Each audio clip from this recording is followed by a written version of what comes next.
Hola a todos y todas, bienvenidos nuevamente al Rincón de Atso, lugar de podcast y videopodcasting realizado por el Grupo Sociedad y Estado Ángela María Fernández, que participa en el Centro de Estudios Históricos y el Instituto de Ciencias Sociales y Humanas de doble dependencia, con el CONICET y la Universidad Nacional de Mar del Plata. En la dirección Francisco Colonna, productor ejecutivo Max Van Haubert, diseño gráfico Florencia Benítez, musicalización Juliana Quiñones, y en la locución, Roque Colonna. Los distintos capítulos del Rincón de Atso los encontrarás en el canal de YouTube de Aportes de la Historia y en iVoox. Filmamos con una cámara Sony HXR MC88, grabamos con un equipo Zoom H6 y usamos la switchera ATEM Mini de la firma Blackmagic Design. Comenzamos. Hola a todos y todas, bienvenidos al capítulo 73 del Rincón de Atso. En la dirección Francisco Colonna, producción general Max Van Haubert y diseño de portada Florencia Benítez. Hoy es sábado 26 de agosto del 2023. Estoy junto a Diana Duarte, docente del Departamento de Historia de la Facultad de Humanidades y directora ejecutiva de la plataforma educativa Aportes de la Historia. Y yo que la acompaño como partener o relleno.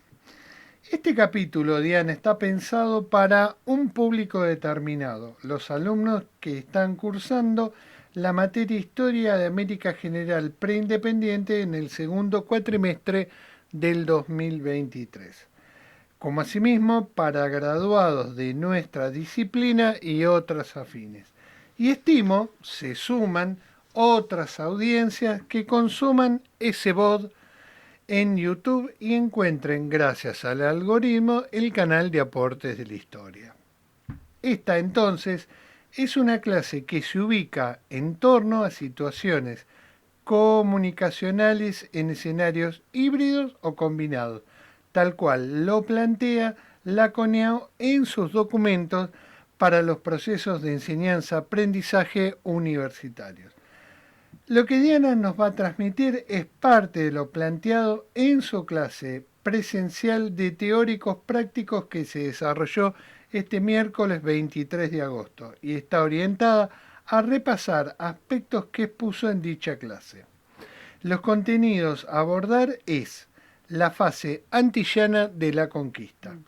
Los problemas y preguntas que va a plantear son las siguientes. Primero, los asentamientos precarios, factorías, características. Segundo, repartimiento de tierras e indios. Tercero, la encomienda. Cuarto punto, la etapa del oro aluvial, el tributo. Por último, el impacto sobre la población originaria, la introducción de esclavos africanos. Bueno, Diana. Bueno, muchas gracias por la introducción y la presentación. Como siempre decimos, buenos días, buenas tardes, buenas noches, dependiendo del momento en que cada uno aborda este encuentro, esta temática. Bueno, como bien señaló Carlos, este último miércoles 23 dio inicio el primer teórico práctico de la Cátedra de Historia Americana General, que se encuentra a mi cargo. Y en este caso, para abordar estos puntos que vos señalaste anteriormente, lo hacemos, y es lo que vamos a expresar a continuación, a través del texto de Juan Carlos Garavaglia y Juan Marchena, que es América Latina, de los orígenes a la independencia, el tomo 1, y dentro de él, el texto específico es el capítulo 6, la invasión europea del espacio Caribe, las Antillas y la tierra firme. Un texto clásico que acompaña siempre la cursada de como a los estudiantes les gusta decir preindependiente o colonial, y no mencionamos que es americana. Pero bueno, todo el mundo sabe de qué estamos hablando. Bien, en relación a ello y el texto de Garavaglia, bien se encarga en un primer término de hacer una descripción geográfica del ámbito. Es más, Garavaglia describe al mar Caribe como el Mediterráneo Sí. americano. Hermosa ¿no? frase que siempre Sí. repetí en el colegio Ilia a los chiquitos y automáticamente comprendían la situación de ese espacio. Lo cierto es Sí, que este espacio caribeño está dominado por el mar. sí, Así como el mundo andino está dominado por la presencia de la montaña, el mundo mexicano por sus mesetas, sus desiertos y sus intervalles, el Caribe está caracterizado por la presencia del mar. Tengamos en cuenta como descripción que en el sentido este-oeste, desde Martinica, desde la isla de Martinica hasta las costas de Nicaragua, tenemos 2.500 kilómetros. Y en sentido norte-sur, o sea, desde la parte más norte de Cuba hasta Cartagena de Indias, 1.100 kilómetros. Una cuestión, en el Genially que se va a armar Uh-huh. van a estar los planos. Los mapas. Luego va a haber cartografía. Exacto. Por lo tanto, es un archipiélago que no está en solitario, sino que a su alrededor hay un collar continental, o sea, está el continente americano. Es un archipiélago, no vamos a ahondar en este tema, Garabaglia sí lo hace, que tiene una diversidad geológica en cuanto al origen de las propias islas, con una gran riqueza biológica, o biodiversidad, diríamos también, con un clima templado húmedo y una visión paradisíaca de ese espacio. Los pueblos se encontraban en permanente migración, eran de característica de cazadores-recolectores. Principalmente hay dos grupos sobre los que señala Garabaglia el poblamiento de este área, que son los arahuacos, Sí, por un lado, y los caribes. sí. Se estima aproximadamente que alrededor del 1000 de nuestra era, como puntualiza Garabaglia, ambos grupos, en el caso de los arahuacos, se dedicaban a la agricultura, a la pesca, a la caza, cerámica, hacían algo de orfebrería en oro. Y la jefatura se organizaba en torno a la jefatura familiar. En el caso de los caribes, fueron los últimos movimientos migratorios que llegaron desde las costas caribeñas de Venezuela a las islas, eran mucho más belicosos que los arahuacos, y la jefatura se planteaba en función del guerrero que era más hábil, más poderoso, más diestro. O sea que en eso planteaba la diferencia. Lo cierto es que vamos a tener, como dice Garabaglia, una visión paradisíaca, no los coetáneos que estamos en este momento. El propio Colón tiene una visión paradisíaca, y en una de sus escritos, de sus cartas, cuando trata de retratar ese momento, dice: a lo maravilloso nunca visto. Sí. Lo Y cierto, era un hombre que había navegado un poco. Claro, y no era un neófito en el tema, no. Tenía, vamos a decir, tenía mucha costa navegada Colón como para maravillarse. Por supuesto, ese primer impacto, y es algo que va a caracterizar de ahora en más a todas las experiencias y de ahora en más a todos los conquistadores, descubridores, que es cómo es la supervivencia en ese primer contacto. Y me refiero a lo elemental, que es la capacidad de alimentarse. Y ahí surge una cuestión que le surgieron a todos, a todas las experiencias.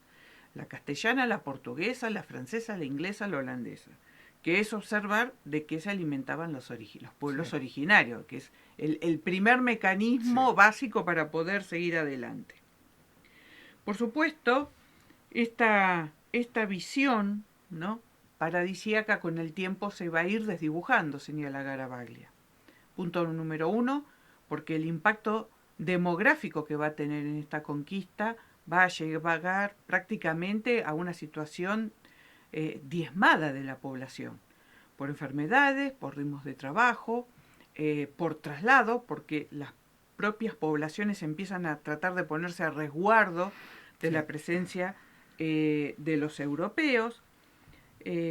además esto hace que los mecanismos de esa vida económica que las poblaciones originarias comienzan a desmontarse, se comienzan a introducir otro tipo de especies, ya sean animales o vegetales, y la baja demográfica a su vez va a hacer que se introduzca un nuevo actor demográfico que van a ser los africanos, aparte de los europeos, por supuesto. Entonces, Sí.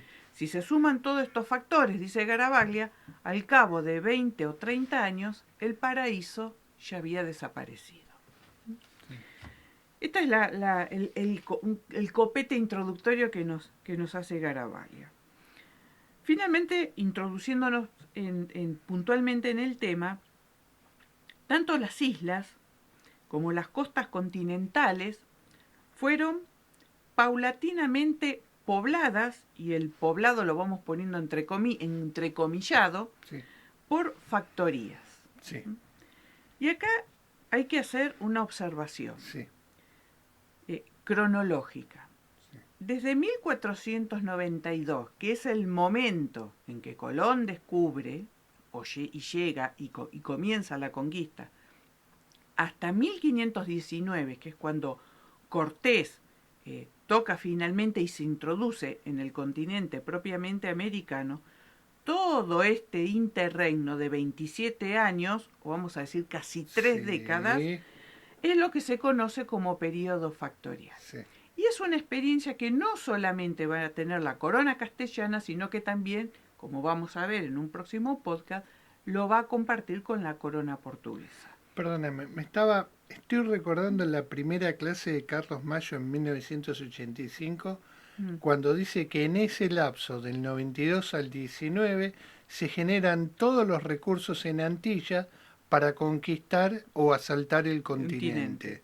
Exacto. ¿Qué eran las factorías?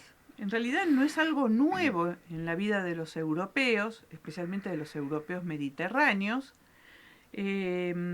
porque ya habían existido en la antigüedad, pero luego comienza a ser una práctica con el resurgir de la actividad comercial hacia fines de la Edad Media y comienzo de la modernidad. Estas factorías son enclaves. Muchos los definen como enclaves comerciales. En realidad Garavaglia utiliza una palabra puebluchos, le dice, ¿no? En donde son puntos, puertos de acopio de productos. ¿Qué productos? Los que ofrece el lugar. Maderas tintorias, minerales. Después con el tiempo vamos a ver que van a ser puertos de abastecimiento, porque comienza un tráfico marítimo y esos barcos necesitan ser reabastecidos para hacer su viaje de retorno al continente europeo. Por supuesto, la mano de obra va a estar abastecida, la fuerza de trabajo, a través de los pueblos originarios, de los indios que están habitando estos lugares. Lo cierto es que el Caribe en general tenemos que observar que tenemos una porción a la que denominamos Antillas Mayores y a otra Antillas Menores. Las Antillas mayores, es la isla de Cuba, que es lo que conocemos como Juana, la Española, que es donde actualmente está la República Dominicana y Haití, Puerto Rico y Jamaica. Luego tenemos un collar muy finito hacia vamos a decir, yendo hacia el oriente, que son las Antillas Menores, las que rodean la costa colombiana y venezolana, y luego tenemos las que están cercanas a la península de Florida, que es lo que actualmente conocemos como las paradisíacas Bahamas. Bien. Por lo tanto, en estas factorías, lo que va a empezar a frecuentar, los productos que van a frecuentar estos intercambios van a ser el comercio de perlas, el oro aluvial, los cueros, la carne salada, la panceta, diríamos también, maderas, sustancias tintorias, por mercancías europeas de escaso valor, en el intercambio que van a realizar con los pueblos originarios. Ahora bien, acá hay una institución que tenemos que explicar brevemente, que es la capitulación. La capitulación era un acuerdo que se establecía entre la corona y un particular, Sí. ¿no? En donde el particular ofrece, ¿no es cierto?, una expedición, armar, portar navíos, traer una hueste.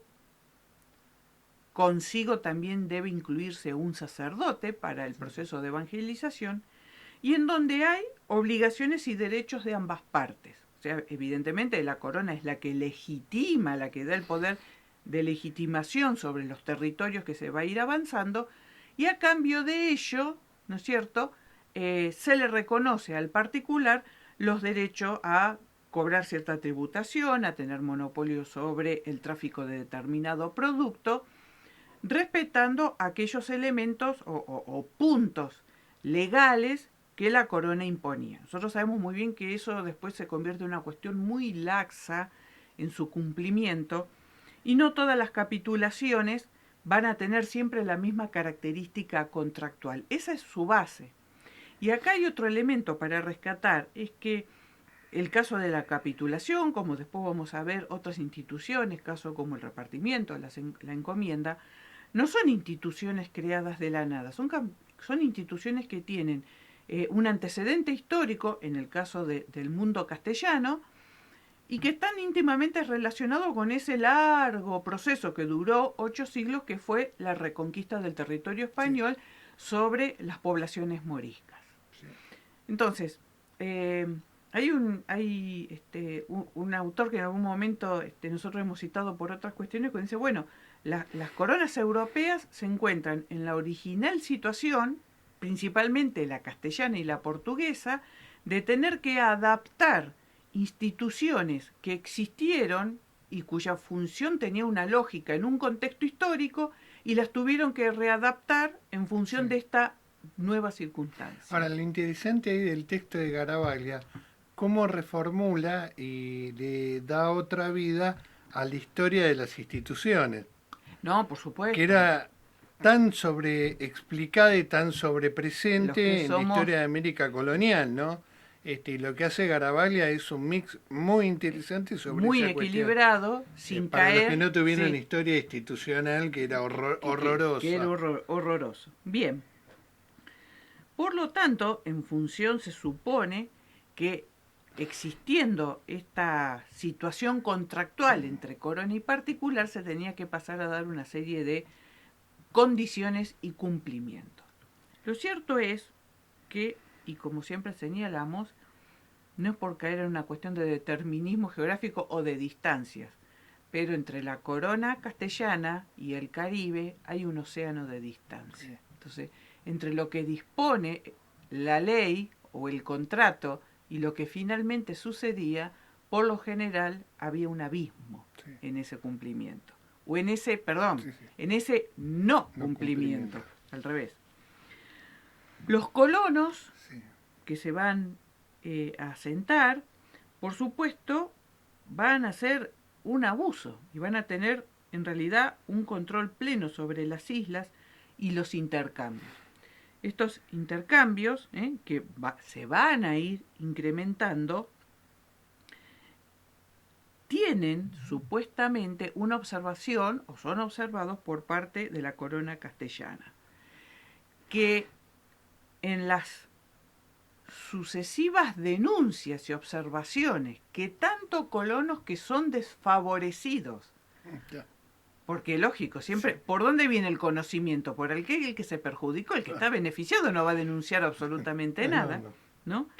Más algunas voces de la iglesia que se van a comenzar a alzar, la corona va a noticiarse de la necesidad de empezar a tomar control sobre esa situación que se está descontrolando en el Caribe. Por supuesto, nosotros en el medio de toda esta explicación tenemos el primer, el segundo, el tercer y el cuarto viaje del almirante Colón. El establecimiento de su hijo como máxima autoridad, don Diego de Colón.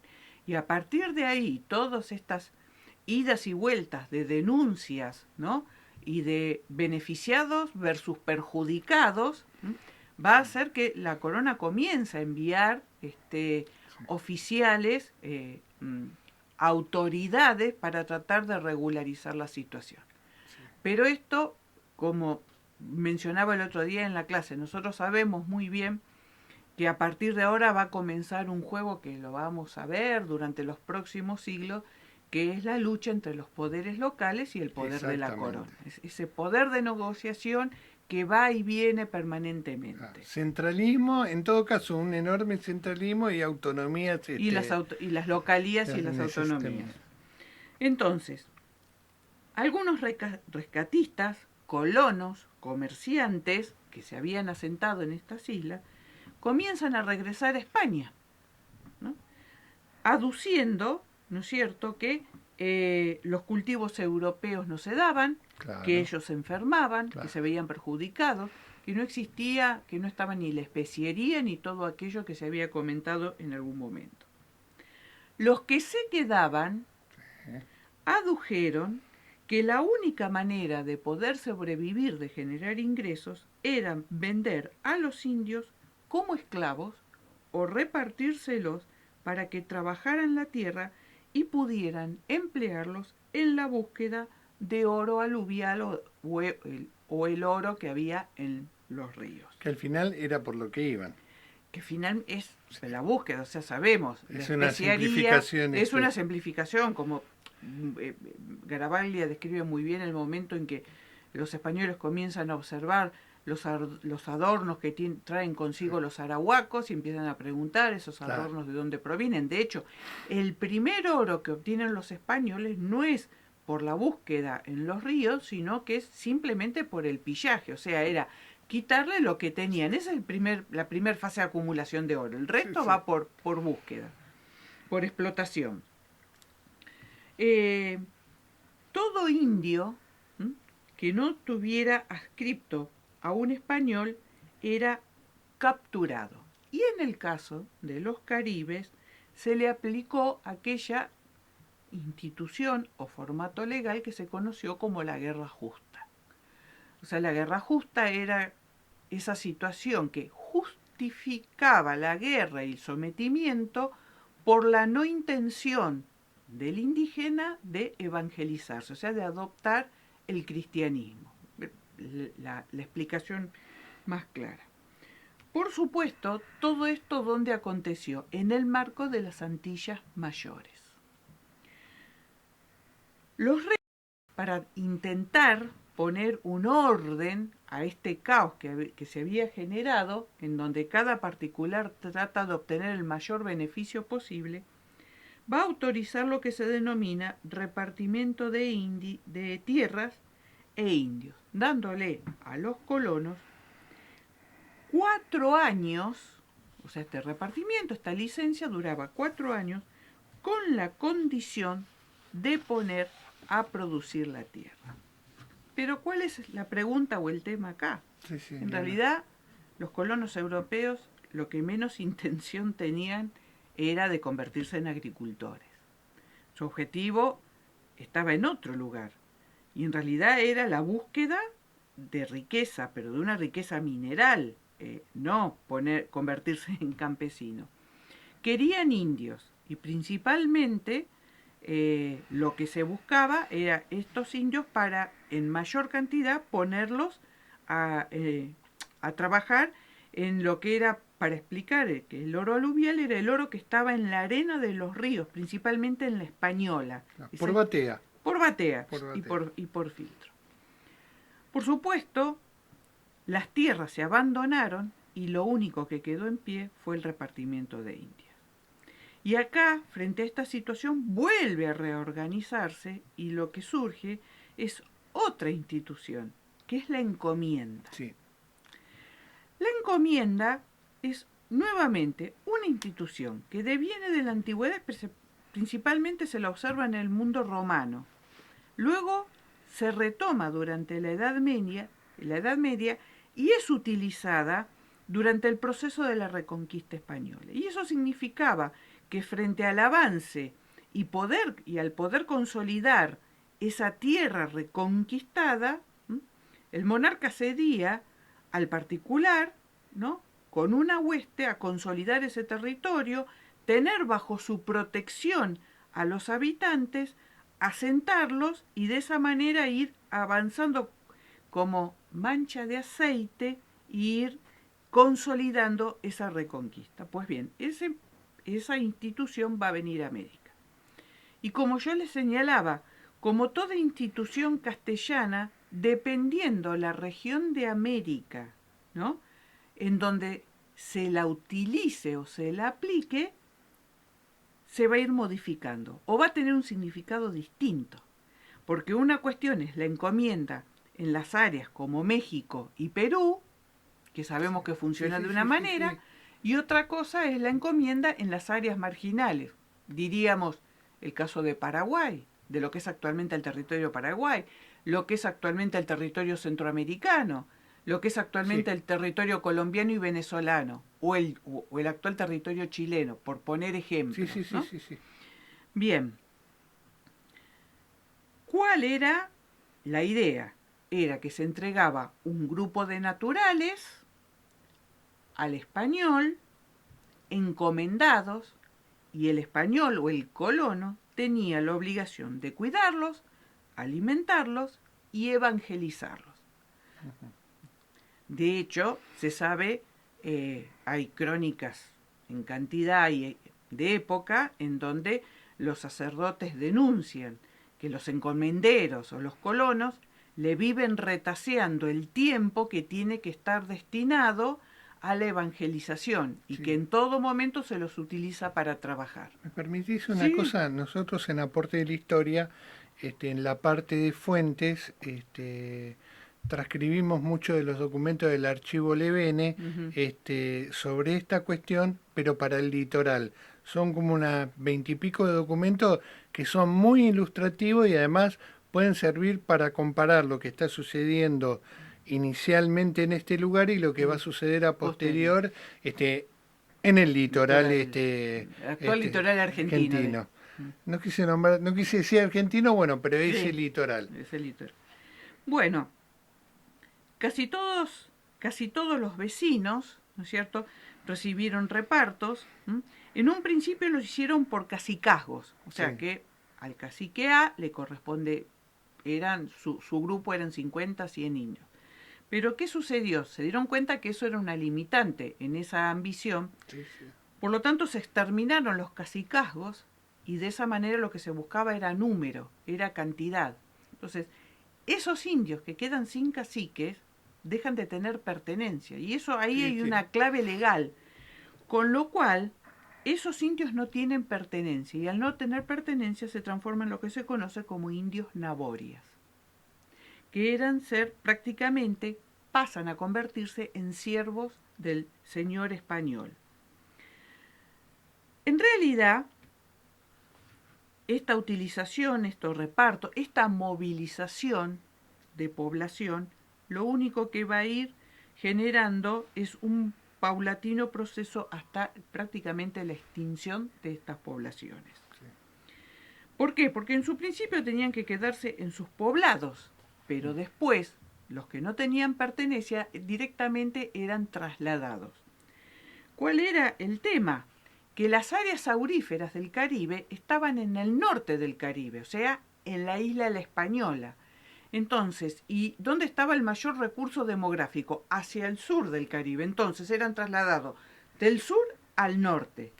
O sea, eran varias cuestiones. El desarraigo, la pérdida de pertenencia y el sometimiento a un ritmo de trabajo que, por supuesto, generó lo que todos sabemos.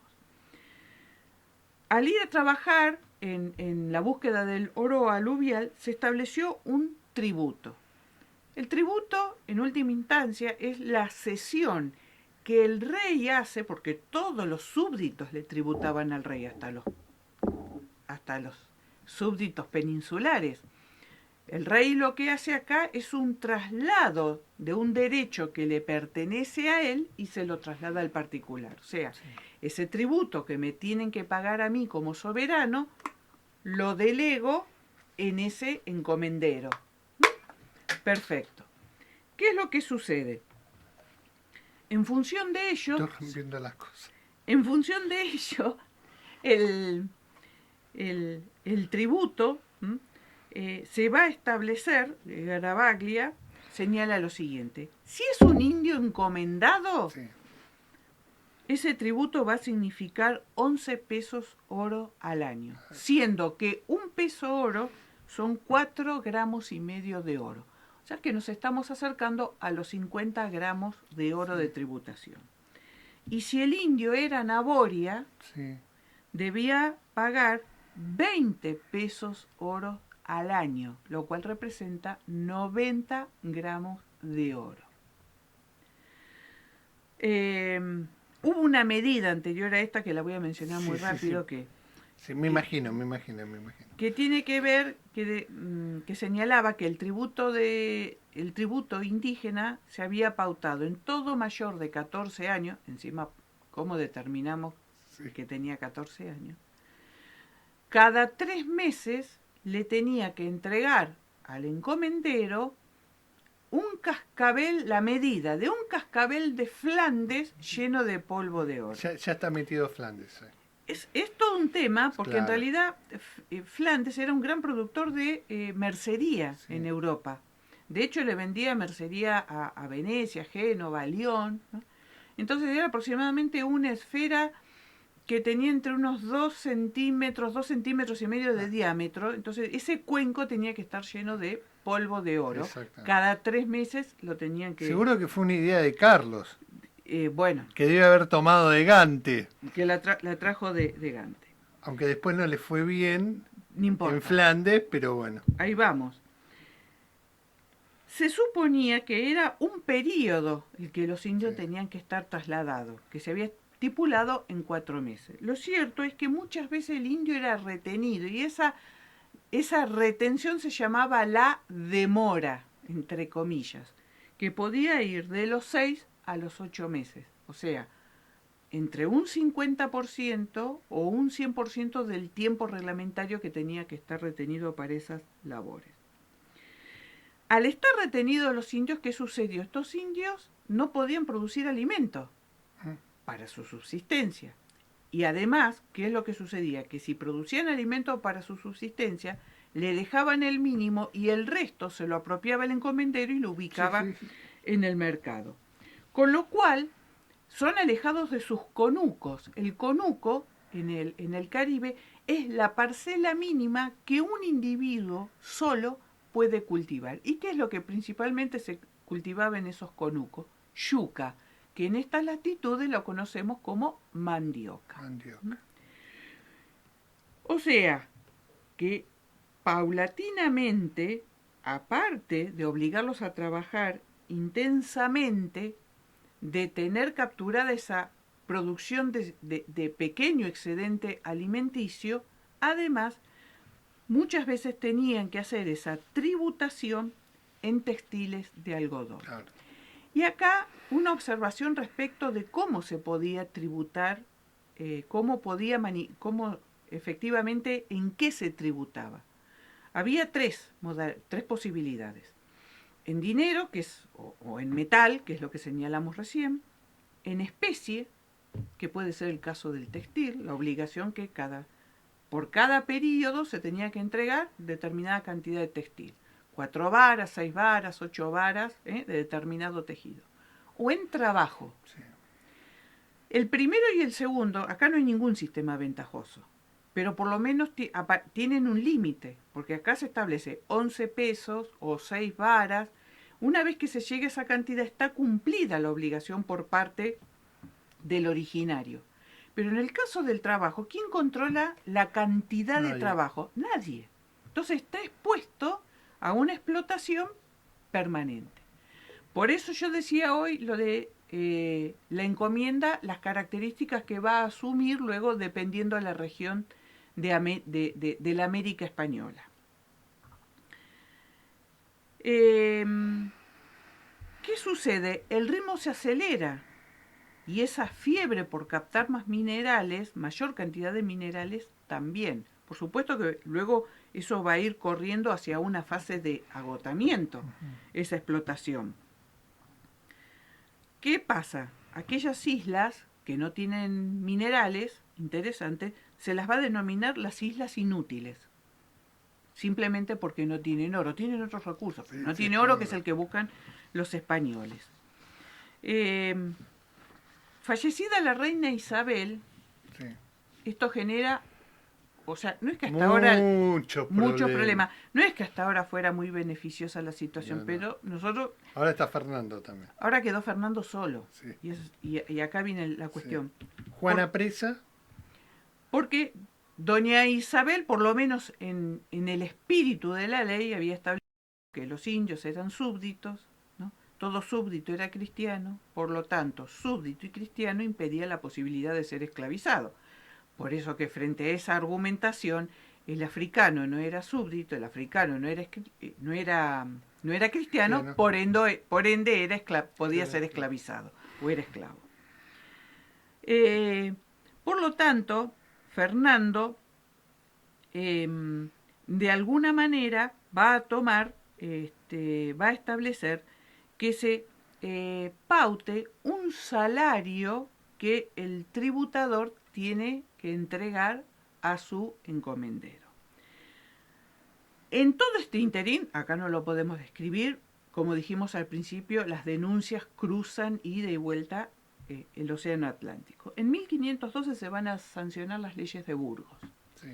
Las leyes de Burgos van a establecer que los indios son hombres libres, que deben ser evangelizados y que recibirán un salario justo por parte de su trabajo. Y que este salario justo podrá ser en especie o en dinero.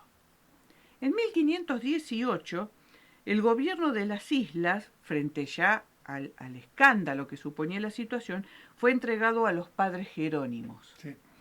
Crearon 30 asentamientos, pero al poco tiempo, Carlos I, pegamos un salto en el tiempo, ante la necesidad de dinero, estaba enfrascado en unas cuestiones con algunos príncipes alemanes, que no terminaban de acomodar ciertas cuestiones. Y algunos problemitas de interpretación religiosa también. Le permitió a Diego de Colón volver a la Española, a cambio de un préstamo adelantado de 10.000 ducados de oro, que era para poder reforzar la formación de sus ejércitos. 10.000 ducados de oro no tiene traducción de la fortuna que representaba en su época. Pero como dice Garavaglia, Carlos V otorga este permiso de retorno a sabiendas de las posibles consecuencias, porque sabemos que obviamente ese préstamo iba a querer ser cobrado de la manera más rápida posible. Exactamente. A este ritmo febril tremendo de trabajo se va a sumar las enfermedades: gripe, viruela, sarampión, y a ello le vamos a sumar la malaria y la fiebre amarilla que van a traer los africanos. Conclusión: población originaria diezmada. La población indígena va a ser suplantado por esclavos africanos, que se introdujeron a su vez para no solamente esta explotación, sino que también van a ser utilizados en la explotación de otros productos, por ejemplo, como maderas y sustancias tintorias. Y a ello también le vamos a sumar el afianzamiento, ahí sí ya, de flora y fauna domesticada europea. Y acá yo ese día hice una mención al texto de Elinor Melville sobre esa valijita simbólica que se llama la biota imperial. Si me permitís y tomás un poco de té. Hay un micro de 8 minutos que fue pensado para la escuela media, sobre la biota imperial. Pero además hay otro texto micro también para educación media, pero bastante bien elaborado, me sorprendo todavía hoy, sobre un texto de Eric Wolf de cómo se obtenían los esclavos. Exacto. Que es muy revelador en un texto que se llama La gente sin historia. Exactamente. Por lo tanto, como adelanté al principio, que en realidad lo adelanta Garabaldi y lo vuelve a reafirmar a medida que va terminando el capítulo, dice, para esta altura, o sea, prácticamente 25 años más tarde, nada había quedado del paraíso original. El historiador Guillermo Céspedes, Sí. que es un clásico dentro de la historia americana, estima que entre 1492 y 1520 se extrajeron 30.000 kilos de oro. El 80% provino exclusivamente de la isla La Española y el otro 20% del resto de las islas. Que termina circulando en Europa o pago para productos de Oriente.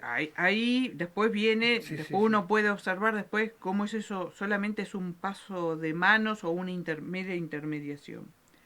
A ello hay que sumarle la primer experiencia del cultivo de azúcar en el Caribe, ¿no? La ganadería, principalmente la ganadería de cerdos, que los cerdos se van a convertir, así como Melville habla de la plaga de ovejas en México, en Caribe los cerdos se convirtieron en plaga, ¿no? Crecieron las ciudades puertos por sobre la posibilidad de afincarse más en el área interna de las islas, en el área rural. O sea, el campo quedó despoblado. En realidad, las Antillas quedaron despobladas.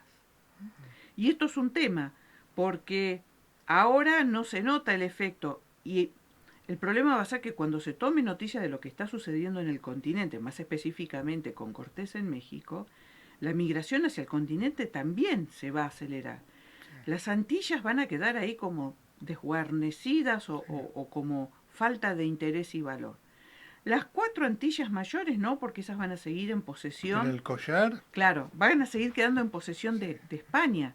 Pero las Antillas menores, ese collarcito, como dijimos hoy al principio, hacia el norte, hacia el sur y hacia el oriente, van a ir siendo tomadas por las otras potencias, principalmente Inglaterra, Francia y Holanda. Es más... Es que realmente es Holanda, no es Países Bajos, ni tampoco es Zelanda, claro, es la provincia de Holanda.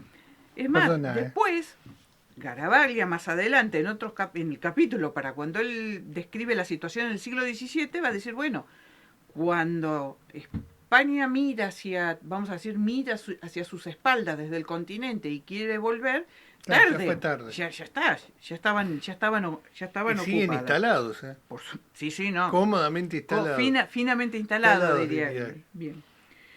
En 1542, frente a toda esta situación, se van a dictar las leyes nuevas, que es el fin. Ya con Felipe. Claro, que es el fin de la encomienda. Pero en el medio tenemos a un gran denunciante, que fue Fray Bartolomé de las Casas. Su padre había sido un importantísimo encomendero. A él, siendo un niño de 6 años, le habían regalado una encomienda. Y después de ver los horrores que sucedían en la encomienda, renuncia a la encomienda y aparte se convierte en sacerdote dentro de la orden de los dominicos. Orden poderosa. Él va a tener es histórico, un fortísimo debate con Ginés de Sepúlveda, un miembro, un asesor de la corte, en donde se va a disputar primero la humanidad de las poblaciones originarias, ¿no? Y el hecho de lo que estaba sucediendo, a tal punto que nosotros sabemos que los encomenderos en un momento le dan un ofrecimiento que era algo en torno a 2 millones de pesos oro de aquella época, a los efectos de que el rey considerara convertir las encomiendas a perpetuidad. Porque acá hay que explicar una cuestión breve que no mencioné. Las encomiendas tenían un tiempo, en función de los servicios que prestaba ese conquistador, ese adelantado. Podían ser por una vida, o sea, por la vida del conquistador, por 2 vidas, o sea, la de él y la de su hijo, y si ya los servicios habían sido excepcionales, podía llegar a ser 3 vidas, pero era muy raro. La única encomienda a perpetuidad que se entregó en la experiencia castellana fue a Hernán Cortés. El resto tenían un periodo de caducidad, es más, algunas podían ser hasta más cortas, se podían entregar por término de 10, 15 años aproximadamente. Lo cierto es que estas leyes nuevas lo que buscaron es sacar la intermediación de los encomenderos y directamente va a aparecer otra figura, porque los indios van a tributar directamente a la corona, pero en este caso aparece una nueva figura que van a ser los corregidores. ¿Qué sucede en el resto de ese Caribe que mencionamos, que es la tierra firme, que es el collar continental? Se sabía, había conocimiento de que había una gran barrera de tierra, pero se suponían que era una barrera de tierra y que no era el continente, que va desde Florida, o sea, da la vuelta, ¿no?, alrededor del Golfo de México, pasa por la península, Luisiana, claro, la península de Yucatán, hasta la boca de su embocadura del río Orinoco. Principalmente en esta zona, la costa de lo que actualmente es Colombia y Venezuela, es donde se va a dar la pesquería de perlas. Sí. Entre 1519 y 1524 se extrajeron 2.300 kilos de perlas. Por supuesto, y como señalamos, conocida ya la explotación de los grandes núcleos continentales, principalmente el de Nueva España, el Caribe continental de alguna manera se va a convertir en un escenario de intermediación entre los barcos que llegan, traen mercancías europeas y se reabastecen. Y el Caribe va a quedar de alguna manera como la última instancia antes de partir. O sea, hasta eso va a tomar protagonismo esos puertos de tierra firme. Después vamos a saber que no puede haber puertos en todos los lugares, correcto, pero las distancias van a ser lo suyo. Pero 2 puertos, Veracruz y Cartagena de India, y Cuba van a tener un enorme poder militar además. Y Santiago de Cuba como base de astilleros de reparación, ¿no?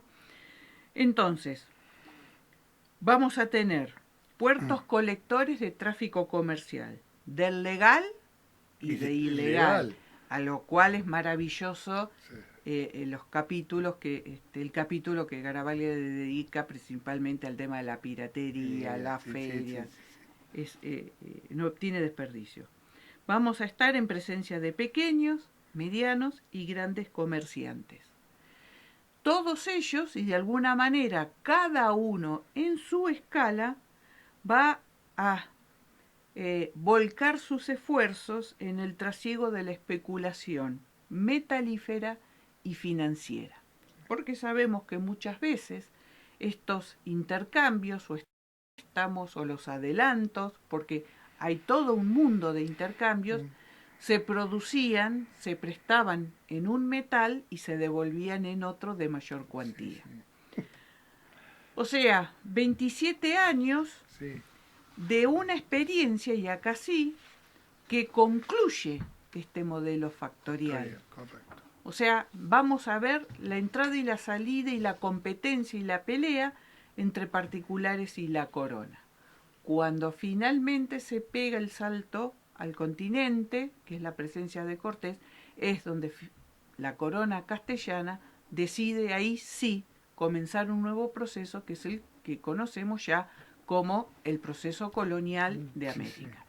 Vos sabés que me estaba acordando, y también siempre tenía muy presente en mis alumnos en la escuela media, que la etapa factorial es muy importante para Portugal, porque con ella, en 70 años, logra dibujar la cara atlántica del Pacífico, ¿sí? Y le dio en la escala de posibilidades que tenía Portugal, además, para relacionarse y extraer riquezas o producciones que había. Y me acuerdo que cuando estaba explicando este tema de la cuestión factorial y, bueno, definir lo que era una factoría, un alumno me dijo, bueno, al fin y al cabo es una estación de servicio donde cada 3 días los portugueses que habían sembrado de factorías toda esa costa atlántica de África van reponiendo sus mercaderías, porque los barcos iban vacíos pero podían volver llenos. Esa fue la enorme ventaja que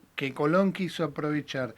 Ese es un comentario, cuando uno plantea estos temas de contenido académico y los vuelca al aula, y también hay que recordar, discúlpame, el manual que produce Fradkin, que es tan renovador, en el cual plantea claramente esta cuestión para chicos de 14 años.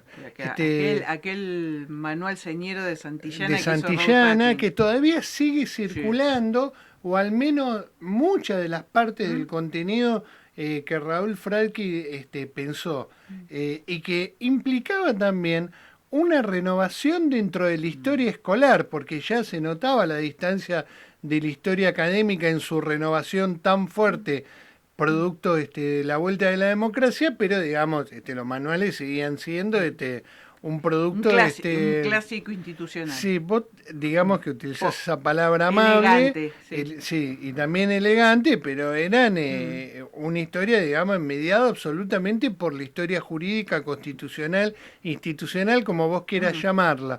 Y esta también fue una fuerte renovación y que nos lleva a pensar muchas veces en cómo estos temas tienen que ser abordados. Y yo siempre digo a partir de un problema y una pregunta que le podamos hacer a los alumnos, ¿no? No creo mucho en esta historia, ¿viste? Contrafactual, y que hubiera pasado sí. Me parece mucho más interesante las preguntas que hacen los historiadores con esa escala de problemática para plantear en un aula. Pero al fin y al cabo es nuestro métier y lo que nosotros hacemos en términos de historia escolar. Así que bueno, Diana, como siempre, tu público te agradece, yo no tengo público, pero bueno, te dejo la despedida a vos. Bueno, como siempre les decimos, muchas gracias por acompañarnos, por seguirnos en el canal de YouTube de Aportes de la Historia, y ya saben, si quieren se suscriben, si les gustó nos dan un like, tocan la campanita para recibir las novedades, y nos encontramos en una próxima entrega del Rincón de Atso, acá en Aporte de la Historia. Bueno, un beso grande. Un beso grande, gracias. saludo y hasta la próxima. Buen fin de semana para todos. Buen fin de semana para todos. Muchas gracias.